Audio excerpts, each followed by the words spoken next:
భారతదేశం మన సైన్యానికి పంపించేటప్పుడు నేను నా సైనిక అధికారులు చెప్పిన దాన్ని బట్టి పాయింట్స్ లెక్కేసుకుంటే వాళ్ళకి ఇచ్చినటువంటి ఆదేశాలు వెరీ క్లియర్.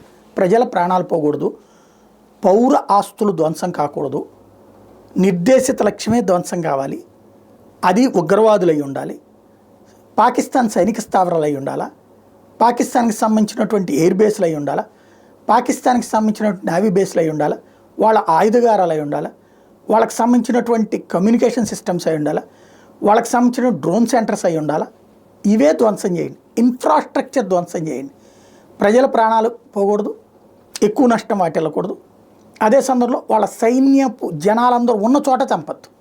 ఇది భారతదేశం ఇచ్చింది. అందుకని ఎక్కువ సైనికులు చావాలా. ఈ కాపలా ఉన్నోళ్ళే తెచ్చారు. నిజంగా వాళ్ళందరూ ఉన్న చోట వేస్తే కనుక బోల్డ్ శవాలు వేస్తాయి. అది కరెక్ట్ కాదు. సైనికుడు ఎవరికైనా సైనికుడే. ఇది భారత్ ఆలోచన. ధర్మయుద్ధం.